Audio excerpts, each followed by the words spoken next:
जिस तरीके से रूस ने यूक्रेन के इलाकों में जाकर हमला किया, कब्जा किया और फिर वहां से यूक्रेन के झंडे हटाकर रूस के लगाए, ठीक वही स्ट्रेटजी यहां पर यूक्रेनी सैनिकों ने रूस की सीमा में घुसकर अपनाई है। इन सब के बीच ही शांति की बात के बीच पुतिन का गुस्सा भी फूटा है। ये बड़ा अपडेट है।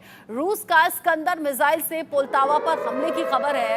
यूक्रेन के पोल्टावा शहर पर ताबड़तोड़ हमले हुए हैं और हम देख रहे हैं जब से रूसी सीमा में यूक्रेनी सैनिक घुसे हैं तब से इन हमलों में और ज्यादा तेजी आई है।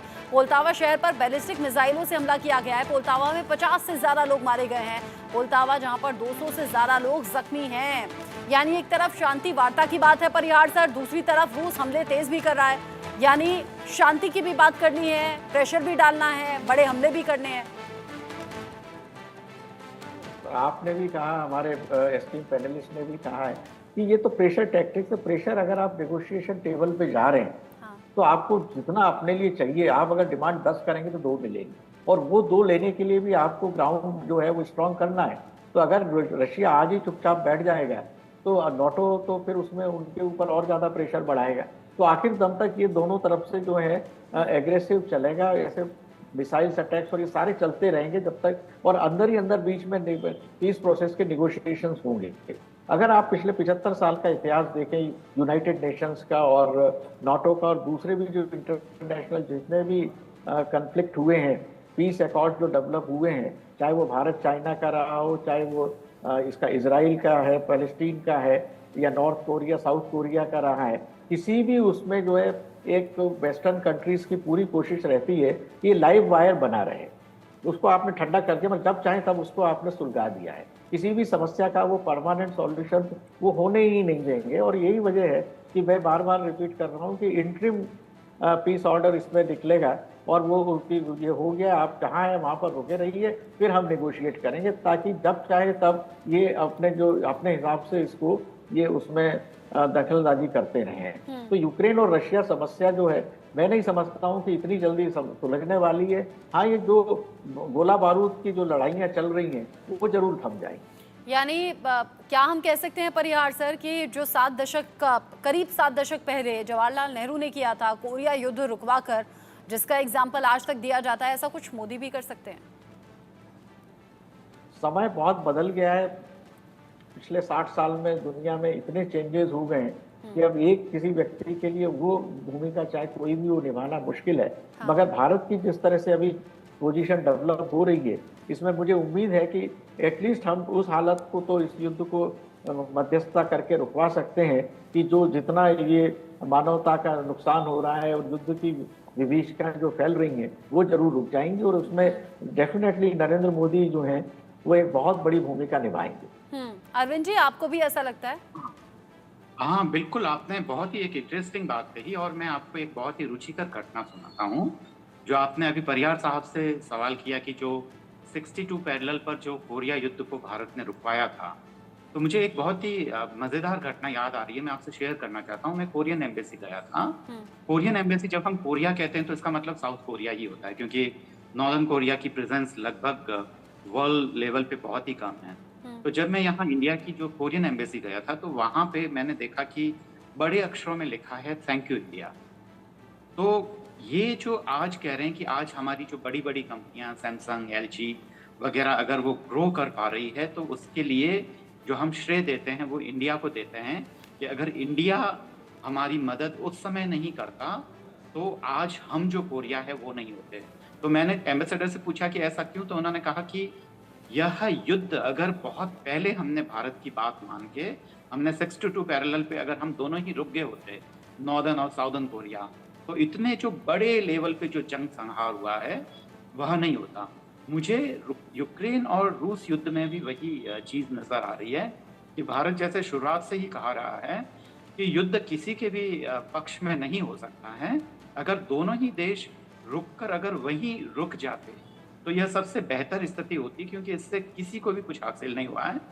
और मैं परिहार साहब के उस विश्लेषण से वाकई बहुत प्रभावित हूँ कि जितने भी जो कॉन्फ्लिक्ट्स हुए हैं उन सारे ही कॉन्फ्लिक्ट्स में दरअसल वेस्ट ने अपना फायदा देखा है, चाहे वो भारत और पाकिस्तान के टुकड़े करवा के हो या इस तरीके के जो कोरिया में जो कॉन्फ्लिक्ट्स हो रहा है, तो अचीव दरअसल वेस्ट को ही हो रहा है। यह समझ जाना चाहिए।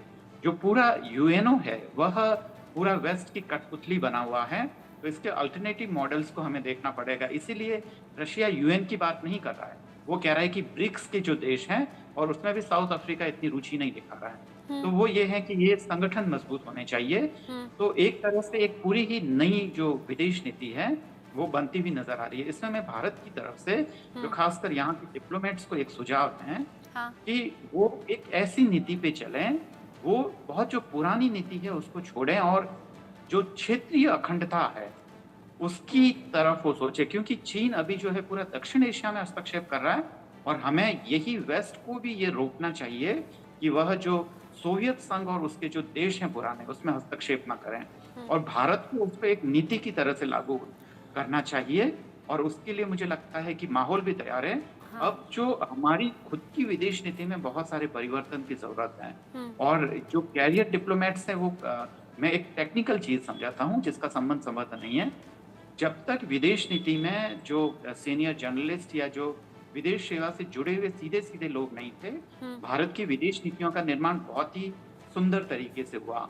पर जब से जो इन सर्विसेज के थ्रू या यूपीएससी के थ्रू जो डिप्लोमेट्स आए हैं, एक समय के बाद में उनका अध्ययन वहां रुक जाता है, क्योंकि वो नौकरी लग जाती है और क्योंकि जो परिस्थितियां ऐसी होती है कि नई चीजें वहां पे डेवलप नहीं होती।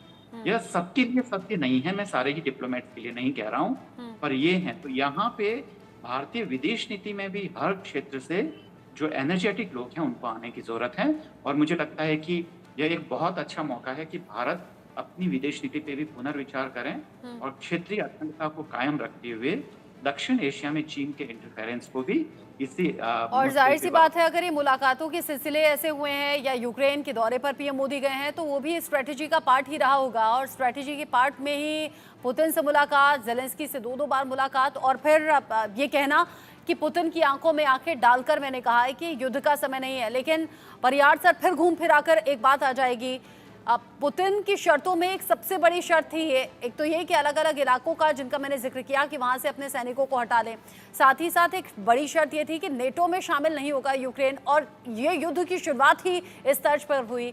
तो क्या कभी भी भविष्य में जेलेंस्की मान सकते हैं क्या? एक तो ये जेलेंस्की पर प्रेशर, और दूसरा प्रेशर रूस पर खुद है। द्वितीय विश्व युद्ध के बाद ये पहली बार है कि विदेशी ताकत ने किसी ने रूस पर जाकर कब्जा कर लिया हो।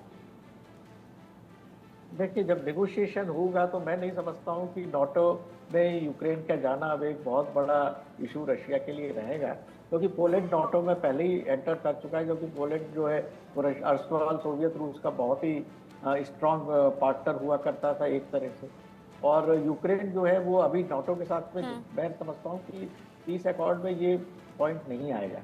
इसमें सबसे बड़ा जो पॉइंट रहेगा वो यही है कि क्रीमिया और ईस्टर्न यूक्रेन, इसमें रशिया कितने उनके कॉम्प्रोमाइज करने के लिए तैयार है, वही होगा।